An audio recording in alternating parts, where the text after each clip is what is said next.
دعا فرمائیے اللہ تعالیٰ بات کو صحیح طریقے پر کہنے کی، سننے کی، سمجھنے کی اور اس پر عمل کرنے کی ہمیں توفیق عطا فرمائے۔ آپ جانتے ہیں کہ اللہ رب العزت نے سب سے پہلے جس کو اپنی بارگاہ سے راندہ درگاہ کیا، اپنی بارگاہ سے نکالا، وہ شیطان لعین۔ حالانکہ ابتدا میں یہ بہت عبادت کیا کرتا تھا، حتیٰ کہ فرشتوں کا استاد بن گیا، لیکن اللہ رب العزت کو چونکہ انسان کو پیدا کرنا تھا، دنیا میں بھیجنا تھا، تو اللہ رب العزت نے حضرت آدم علیہ السلام کو بنایا، ان میں روح پھونکی اور پھر سب کو حکم دیا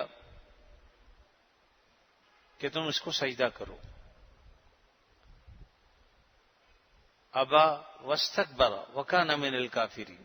اللہ تعالیٰ فرما رہے ہیں کہ سب نے سجدہ کیا، فسجدوا، سب کے سب سجدے میں گرے، الا ابلیس، سوائے ابلیس کے، اس نے انکار کیا، واستکبر، اور اپنے آپ کو اس نے بڑا سمجھا کہ میں تو بہت بڑا ہوں، فرشتوں کا بھی استاد ہوں۔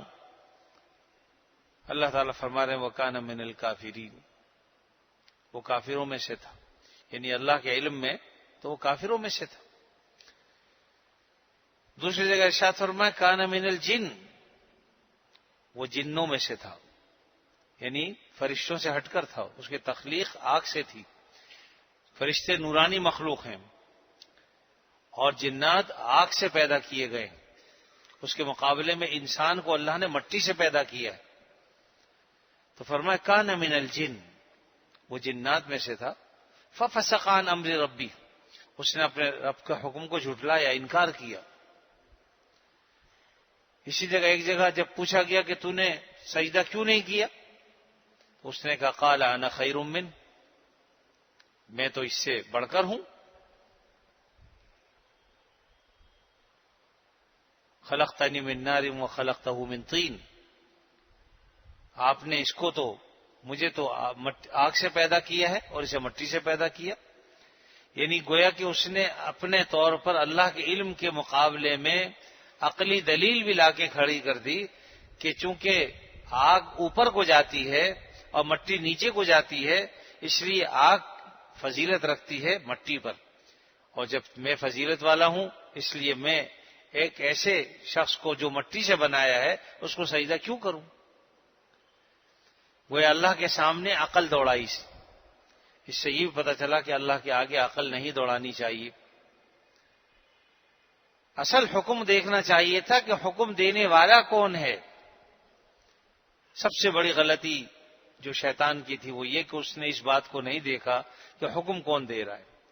جس خدا نے حضرت آدم علیہ السلام کو مٹی سے بنایا، اسی خدا نے تجھے آگ سے بنایا، فرشتوں کو نور سے بنایا، تو بات یہ ہے کہ وہی خدا حکم دے رہا ہے فسجدوا الا ابلیس اذ قلنا للملائکۃ اسجدوا لآدم، کہ آدم کو سجدہ کرو۔ اصل سجدہ حضرت آدم کو نہیں تھا، وہ اصل سجدہ اللہ کے حکم کو تھا۔ جو بات میں عرض کرنا چاہتا ہوں وہ یہ کہ شیطان کو اللہ تعالیٰ نے اپنی بارگاہ سے جو نکالا، راندہ درگاہ کیا، اس کا ایک سبب تھا اور وہ ہے تکبر۔ اس نے اپنے آپ کو بڑا سمجھا، دوسرے کو کمتر سمجھا۔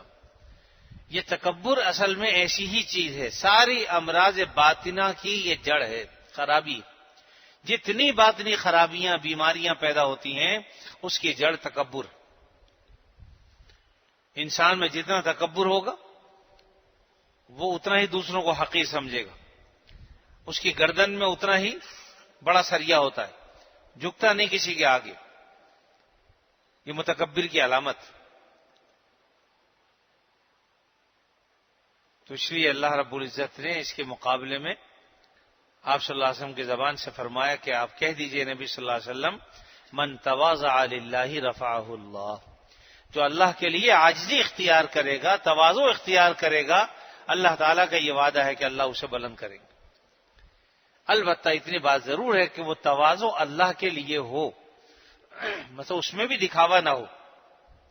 بعض اوقات انسان تواضع کرتا ہے لیکن تواضع کی حقیقت تک نہیں پہنچتا۔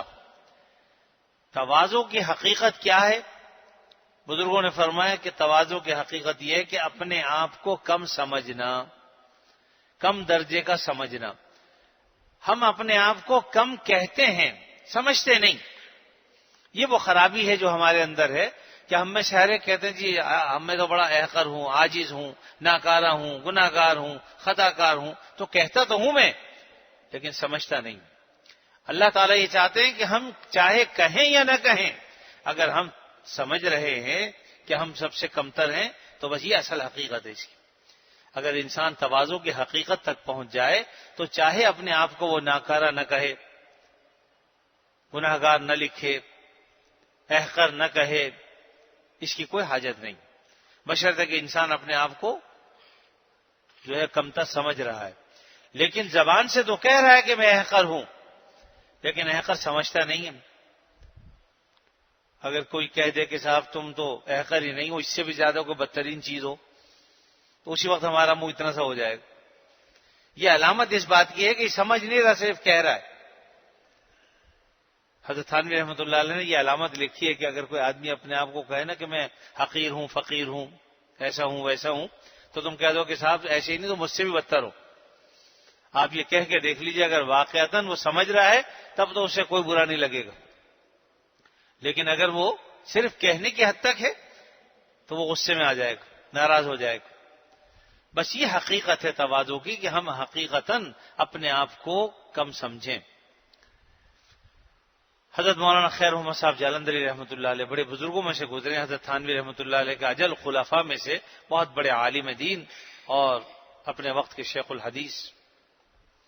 اسی طریقے سے مفتی محمد حسن امرتسری رحمۃ اللہ علیہ، یہ بھی بہت بڑے عالم دین۔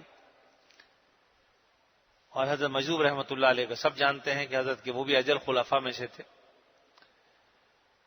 ایک مرتبہ حضرت مولانا خیر محمد صاحب نے مفتی محمد حسن امرتسری سے کہا کہ میں جب حضرت تھانوی کی مجلس میں بیٹھتا ہوں تو آپ یقین جانیے سب سے کمتر اور سب سے حقیر میں اپنے آپ کو سمجھتا ہوں، باقی ہر ایک کو اپنے سے بڑھ کر سمجھتا ہوں، جانتا ہوں۔ تو مفتی صاحب نے فرمایا کہ بھئی یہ کیفیت تو میری بھی ہوتی ہے کہ میں اپنے آپ کو سب سے کمتر سمجھتا ہوں اور اب باقی جتنے لوگ ہیں ان سب کو میں اپنے سے بڑھ کر سمجھتا ہوں۔ تو ان دونوں نے کہا کہ ایسا ہے کہ ہم حضرت تھانوی کی خدمت میں جاتے ہیں اور حضرت کو جا کر اپنی حالت بتاتے ہیں کہ ہماری کیفیت صحیح بھی ہے کہ نہیں۔ تو دونوں حضرات پہنچے، حضرت کی خدمت میں جا کر یہ اپنی کیفیت بیان کی کہ جب ہم آپ کی مجلس میں ہوتے ہیں تو اپنے آپ کو تمام لوگوں سے حقیر سمجھتے ہیں، کمتر سمجھتے ہیں، اور باقی سب لوگوں کو اپنے سے بہتر اور بڑھ کر سمجھتے ہیں۔ جب انہوں نے یہ کیفیت بیان کی تو حضرت نے فرمایا ارے بھائی کوئی فکر مت کرو، فرمایا کہ میں بھی کہتا ہوں تم سے کہ جب میں مجلس میں بیٹھتا ہوں تو میں اپنے آپ کو سب سے حقیر سمجھتا ہوں اور جتنے مجلس میں بیٹھے ہوئے ہیں ان سب کو اپنے سے بہتر سمجھتا ہوں۔ تو بات یہی ہے، بس یہ ہے حقیقت میں تواضع کہ آدمی حقیقتاً اپنے آپ کو تمام مسلمانوں سے کمتر سمجھے، ہر مسلمان کو اپنے سے بڑھ کر سمجھے، نہ جانے کسی میں کیا خوبی ہو جو مجھ میں نہیں ہے۔ ہمارے حضرت تھانوی رحمۃ اللہ علیہ کے بارے میں تو مشہور ہے کہ ایک صاحب نے خط لکھا اور کہا کہ حضرت میں آپ کی مجلس میں آنا چاہتا ہوں لیکن بات یہ ہے کہ میں داڑھی نہیں رکھتا، ایک ایسا مسلمان ہوں کہ ہوں تو مسلمان لیکن داڑھی میں نہیں رکھتا ہوں، اس لیے مجھے شرم آتی۔ آپ نے جواب میں لکھا ارے بھائی شرم کو خاک میں ملا دو، تم ایسے ہی چلے آؤ، تم ایک ظاہری طور پر گناہ کرتے ہو، مجھ میں پتہ نہیں کتنے باطنی طور پر عیب ہو، یعنی تم میں تو ایک گناہ ایسا ہے جو ظاہر میں تم کر رہے ہو سکتا ہے اس کے علاوہ تم کوئی گناہ نہ کرتے ہو، اور میں یہی ایک نیکی کر رہا ہوں اور باقی ہو سکتا ہے بہت سے گناہ مجھ میں ہو، اس لیے تم اس کی فکر مت کرو، چلے آؤ۔ اب اگر حضرت روک دیتے کہ نہیں بھائی نہیں ہمارے پاس مت آنا جب تک تم داڑھی نہ رکھو، اس وقت تک ہو سکتا ہے کبھی زندگی بھر اس کی اصلاح نہ ہوتی، آپ نے فرمایا کہ ایسے ہی چلے آؤ، کوئی حرج نہیں۔ تو بات وجہ کیا تھی کہ وہ سمجھتے تھے کہ اس میں ایک ظاہری خرابی ہے، ہو سکتا ہے کہ باقی خوبیاں اس میں ہوں، اور مجھ میں ایک ظاہری خوبی ہے، ہو سکتا ہے باطنی خرابیاں ہوں، یقیناً ہوتی ہیں، ہر شخص میں ہوتی ہیں، تو آدمی اپنے آپ کو اوروں سے کمتر سمجھے اور باقی لوگوں کو اپنے سے بڑھ کر اور بہتر سمجھے۔ اور ہمارے بزرگوں کا معاملہ تو یہ تھا کہ انسان تو انسان ہے، بعض اوقات جانوروں سے بھی اپنے آپ کو کمتر سمجھتے تھے۔ ایک بزرگ سے کسی نے پوچھا کہ آپ بہتر ہیں یا کتا بہتر؟ آپ بہتر ہیں یا کتا بہتر ہے؟ فرمایا کہ بھائی اگر خاتمہ ایمان پر ہو گیا تو میں بہتر ہوں، اور خدا نہ کرے ایمان پہ خاتمہ نہ ہوا تو کتا مجھ سے بہتر۔ وجہ اس کی ظاہر ہے کہ کتا کے لیے ایک وقت ایسا آئے گا کہ اللہ تعالیٰ فرمائیں گے کہ مٹی ہو جا، مٹی ہو جائے گا، وہ ختم، پھر حساب کتاب کچھ بھی نہیں اس پر۔ لیکن جو انسان کافر ہو والعیاذ باللہ، اسے تو موت بھی نہیں آئے گی، ہمیشہ ہمیشہ جہنم میں جلتا رہے گا، تو بتائیے کون بہتر ہوا؟ اس لیے فرمایا کہ اگر ایمان پر خاتمہ ہو گیا تو یقیناً میں بہتر ہوں، اور خدا نہ کرے اگر ایمان پہ خاتمہ نہ ہوا تو یہ کتا مجھ سے بہتر۔ اور ایک موقع پہ فرمایا کہ میں ہر مسلمان کو اپنے سے بہتر سمجھتا ہوں، اور ہر کافر کو مایعول کے اعتبار سے احتمالاً اپنے سے بہتر سمجھتا ہوں۔ یعنی ایک مسلمان کو تو بہتر سمجھنا ہی چاہیے، لیکن ایک کافر کو بھی اپنے سے بہتر اس لیے سمجھتا ہوں کہ ہو سکتا ہے کہ کل اللہ تعالیٰ اس کو ایمان کی دولت دے دے اور یہ مجھ سے بھی آگے بڑھ جائے۔ اس لیے ہمارے لیے کوئی راستہ نہیں ہے کہ ہم لوگوں کو حقیر سمجھیں، انہیں کمتر سمجھیں، اپنے آپ کو بڑا سمجھیں، اور بڑا سمجھنے کی وجہ سے تعلی کریں، اپنے آپ کو بڑا جانیں۔ اس سے من فرمایا من تواضع للہ رفعہ اللہ۔ تو یاد رکھیے سب سے پہلی نافرمانی اس کائنات کے اندر اللہ رب العزت کی جس نے کی ہے وہ شیطان لعین، اور اس نے تکبر کیا۔ تکبر ضد ہے تواضع کی، یعنی دونوں چیزیں جمع نہیں ہو سکتی کہ ایک آدمی میں تکبر بھی ہو اور ایک آدمی میں تواضع بھی ہو، یہ ممکن نہیں۔ تو اس میں چونکہ تکبر تھا، تواضع نہیں تھی۔ یاد رکھیے جب تکبر ہوگا تو اس کا مطلب یہ ہے کہ ایسے شخص کا حشر بھی نمرود کے ساتھ، فرعون کے ساتھ، حامان کے ساتھ، قارون کے ساتھ، شداد کے ساتھ ہوگا، کیونکہ یہ متکبرین تھے۔ اور جب انسان کے دل میں تکبر ہوگا تو تواضع کہاں سے آئے گی بھائی؟ اس لیے اصل حقیقت تواضع کی سمجھنی چاہیے کہ ہم دل سے اپنے آپ کو اوروں سے کمتر سمجھیں اور دوسرے مسلمان کو اپنے سے بہتر سمجھیں۔ بس یہ چیز اگر ہم میں آ گئی تو سمجھ لیجیے ساری چیزیں آ جائیں۔ حضرت ڈاکٹر عبدالحی عارفی رحمۃ اللہ علیہ، اللہ تعالیٰ انہیں غریق رحمت فرمائے، ان حضرات نے مثالوں کے ذریعے سے مختلف طریقوں سے بات کو سمجھانے کی کوشش کیا کرتے تھے، دل میں اتارنے کی کوشش کرتے تھے۔ فرمایا کہ دیکھو بھائی، چاول جب تم ابالتے ہو تو جب تک وہ اپنے آپ میں دم سمجھتا ہے کہ مجھ میں دم ہے، پھدکتا رہتا ہے وہ، اور جب تک پھدکتا ہے وہ کچے ہوتے ہیں، پکے ہوئے نہیں ہوتے، اور جب اس کو دم پر چڑھا دیتے ہیں، بالکل دم اس کا نکال دیتے ہیں تو وہ بالکل خاموش ہو کے پڑ جاتا ہے، پھر پھدکتا نہیں ہے، اور تبھی اس کی خوشبو بھی پھیلتی ہے۔ تو جس نے اپنے آپ کو گرا دیا، تواضع اختیار کر لی، اللہ تعالیٰ اس کی خوشبو کو پوری دنیا میں پھیلا دیتے ہیں۔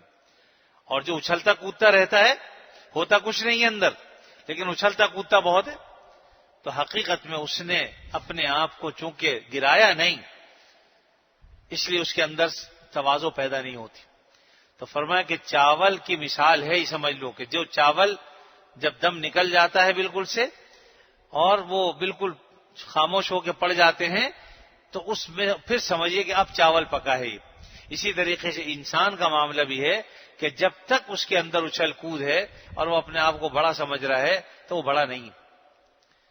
اور عربی زبان کے اندر بڑی اچھی مثال دی ہے اس کی کہ ایک شخص، یعنی متکبر کی مثال فرمایا ایسی ہے کہ جیسے وہ ایک بہت اونچے پہاڑ پہ کھڑا ہو اور اوپر کھڑے ہونے کی وجہ سے نیچے گزرنے والے ہر شخص کو سمجھ رہا چھوٹا چھوٹا ہے، سمجھتا ہے کہ بہت چھوٹا آدمی ہے، لیکن جو نیچے سے گزر رہے ہیں وہ اوپر والے کو سمجھ رہے ہیں چھوٹا ہے، تو دونوں ایک دوسرے کو چھوٹا سمجھتے ہیں۔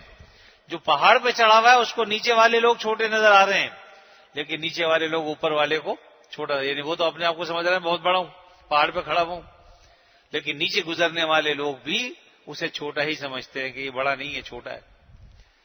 تو یہی حال ہے متکبر آدمی کا کہ وہ ہر ایک آدمی کو چھوٹا سمجھتا ہے، لیکن لوگوں کے دلوں میں بھی اس کی محبت نہیں ہوتی، لوگ اسے چھوٹا سمجھتے ہیں۔ بظاہر ایک آدمی متکبر ہے، غرور ہے اس کے اندر، انا ہے، لہذا لوگوں کو حقیر سمجھتا ہے۔ اب ظاہری اعتبار سے کسی کو تھپڑ بھی مار دیا، برا بھلا بھی کہہ دیا، گالی بھی بک دی، اب بتائیے کہ ایسے آدمی کے لیے دل میں کسی کی محبت ہوگی؟ لوگ اس سے محبت نہیں کریں گے، وقتی طور پر اس سے دب جائیں گے، ڈر جائیں گے، اس کے سامنے بولیں گے نہیں، لیکن دل میں اس کو برا بھلا سمجھتے، دل میں اس کو بڑا نہیں سمجھتے۔ بڑا وہ ہے جس کو اللہ بڑا بنا دے، جس شخص کو اللہ بڑا بنا دے وہ بڑا ہے، ورنہ کوئی بڑا نہیں۔ ہمارے جتنے بزرگان دین گزرے ہیں، اللہ تعالیٰ ان کو جزائے خیر دے، اپنے آپ کو ایسا مٹا رکھا تھا، ہر شخص یہ سمجھتا تھا کہ یہ بڑا ہے، میں چھوٹا ہوں۔ دارالعلوم دیوبند میں بڑے مولوی صاحب کر کے مشہور تھے، کوئی آتا تھا کہ بھئی کسی کے پاس آیا کہ بھئی بڑے مولوی صاحب سے ملنا ہے، اچھا بھی بڑے مولوی صاحب تو وہ سامنے وہاں چلے جاؤ۔ اس کے پاس جب جاتے تھے وہ آگے بھیجتا کہ بڑے مولوی صاحب تو میں نہیں ہوں، میں تو چھوٹا ہوں، بڑے تو وہ بیٹھے، وہاں چلے جاؤ۔ تو پھرتے پھر آتے وہ دوبارہ وہیں آ جاتا تھا، کہتا بھائی بڑے مولوی صاحب کا نام میں نہیں پتا، ہمارا نام تو یہ ہے۔ تو حقیقت یہ وہ لوگ اپنے آپ کو اوروں سے کمتر سمجھتے تھے۔ اللہ تعالیٰ نے اس لیے ہر ایک کو بڑا کر رکھا تھا، ہر آدمی بڑا تھا، وہ کوئی آدمی چھوٹا نہیں تھا، اور ہر آدمی دوسرے کو بڑا سمجھتا تھا کہ نہیں بڑے تو یہ ہیں، بڑے تو یہ ہیں۔ ایک صاحب مولانا معین الدین صاحب ایک مرتبہ حضرت شیخ الہند رحمۃ اللہ علیہ کی خدمت میں حاضری کے لیے حاضر ہوئے۔ حضرت شیخ الہند کو بڑے مولوی صاحب کہا کرتے تھے، شیخ الہند بھی مشہور تھے اور ساتھ میں بڑے مولوی صاحب کر کے بھی مشہور تھے۔ اسٹیشن سے اترے، تانگے میں بیٹھے تو انہوں نے کہا کہ بھئی وہ میں نے شیخ الہند کے پاس جانا ہے۔ کہا بڑے مولوی صاحب کے پاس؟ کہا کہ ہاں۔ کہا بیٹھ جا، بٹھا لیا۔ اب وہاں پر پہنچ گیا تھا شیخ کے ہاں، دروازہ کھٹکھٹایا تو گرمی کا زمانہ تھا غالباً، ایک شخص جو دھوتی بنیان پہنے ہوئے تھے وہ باہر نکلے، تو کہا کہ بھئی بڑے مولوی صاحب کا گھر یہی؟ کہا کہ آؤ بیٹھو، بٹھایا۔ بٹھانے کے بعد تھوڑی دیر میں آ گئے، پنکھا چلنے لگے۔ کہا بھائی میں نے بڑے مولوی صاحب سے ملنا ہے، آپ پنکھا ونکھا چھوڑیں اور مجھے ان سے ملوا دیں۔ کہا کہ وہ آتے ہیں، آپ تھوڑی دیر آرام تو کر لیں۔ پھر تھوڑی دیر اندر گئے، پانی لے کے آ گئے ان کے لیے، پانی پھر دسترخوان بچھا دیا، ان کے ہاتھ دھلائے۔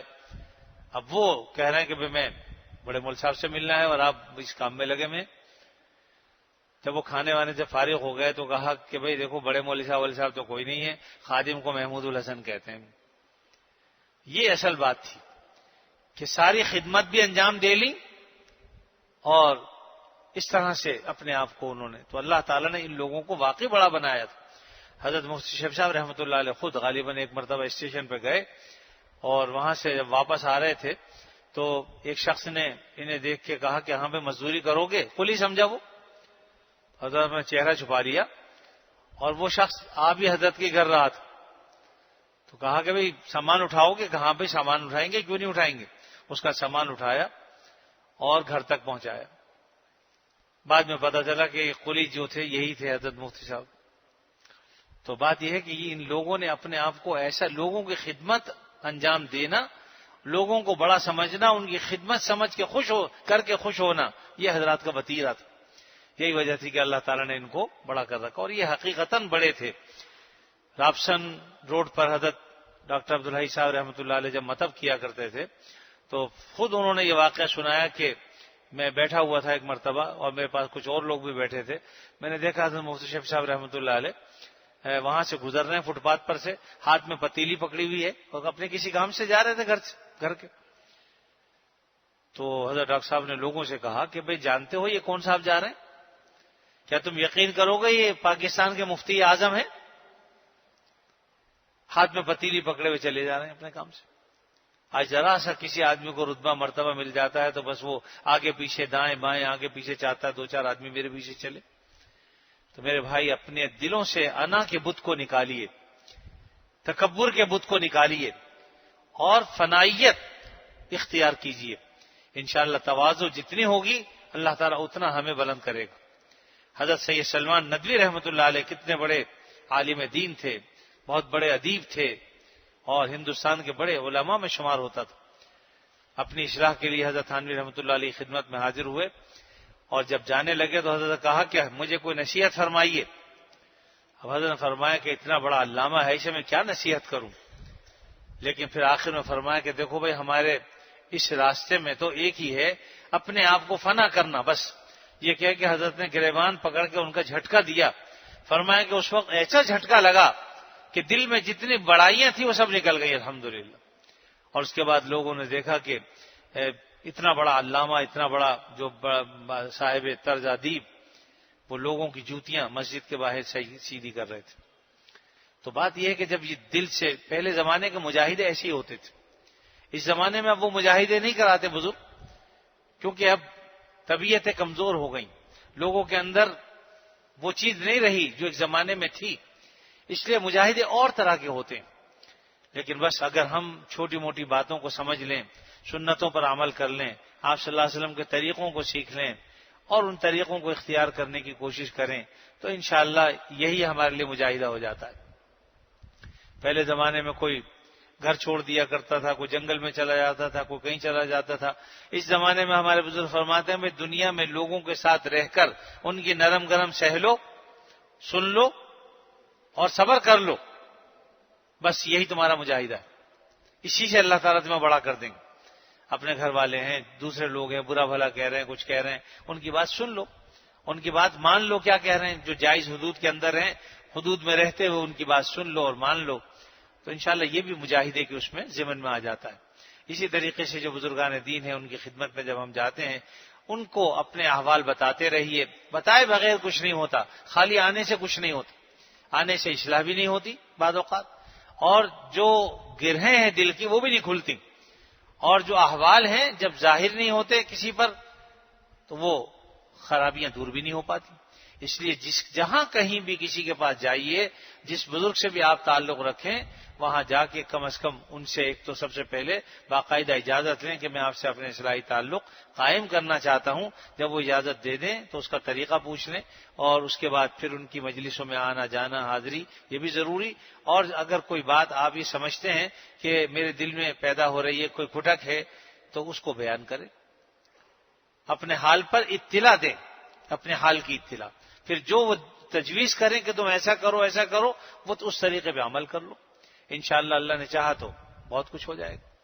ابھی اتفاق سے میں ایک کتاب پڑھ رہا تھا، بلکہ اخبارات میں یہ آیا ہوا تھا بھی جنید جمشید صاحب کا انتقال ہوا، تو اس کے بعد ایک مضمون تھا، تو میں پڑھ رہا تھا کہ جنید صاحب نے جب گانا بجانا چھوڑا تو ان کو پر بڑی ابتلا آئیں، آزمائشیں آئیں.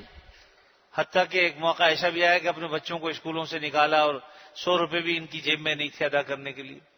تو سہیل صاحب ایک صاحب ہیں جو تاجر ہیں اب تو بہت بڑے، ان کے ساتھ انہوں نے کچھ پارٹنری کی، لیکن اس میں کامیابی نہیں ہوئی.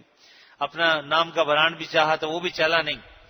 تو اسی میں لکھا تھا کہ پھر بعد میں یہ حضرت مولانا تقی عثمانی صاحب دامت برکاتہم کی خدمت میں حاضر ہوئے، تو حضرت نے ان کو فرمایا کہ ٹھیک ہے بھائی تم دونوں پارٹنر بن جاؤ، لیکن تمہیں میں کامیابی کا ایک اور گر بتاتا ہوں، اور وہ یہ ہے کہ اپنا تیسرا پارٹنر اللہ تعالیٰ کو رکھ لو. یعنی تم دو تو ہو ہی ہو، لیکن تیسرا پارٹنر اللہ تعالیٰ کو بنا لو. اپنی تجارت میں جتنا نفع تم اپنے لیے نکالو اتنا اللہ کے لیے بھی نکالو. تمہارا تیسرا پارٹنر اللہ تعالیٰ ہو. تو انہوں نے اس پر بخوشی رضامندی ظاہر کی. اس کے بعد اللہ تعالیٰ نے ان کے کام ایسا چلایا، جو برانڈ چل کے نہیں دے رہا تھا وہ ایسا چل گیا کہ اس کو ہوا لگ گئے، پر لگ گئے. تو بات یہ ہے کہ لیکن کسی بزرگ سے مشورہ کیا، اللہ تعالیٰ نے ان کے دل میں جو بات ڈالی اس مشورے پر عمل کیا، اللہ نے کہیں سے کہیں پہنچا دی. تو بات ساری یہ ہے کہ کسی اللہ والے کی صحبت میں جانا، ان کی تجویز کردہ باتوں پر عمل کرنا، دل و جان سے اس کو وہ صحیح طریقے پر اخلاص کے ساتھ، تو انشاءاللہ پھر اللہ تعالیٰ بھی غیب سے ایسے اسباب پیدا فرما دے. کرنے والی ذات تو اللہ ہی کی ہے. دلوں میں کسی کے اگر اچھائی ڈالتے ہیں تو وہ بھی اللہ تعالیٰ ڈالیں گے. آپ کے لیے دل میں کوئی مشورہ کوئی کسی کے لیے ڈالتے ہیں تو وہ اللہ تعالیٰ ہی ڈالتے ہیں، خود کسی میں کوئی کمال نہیں.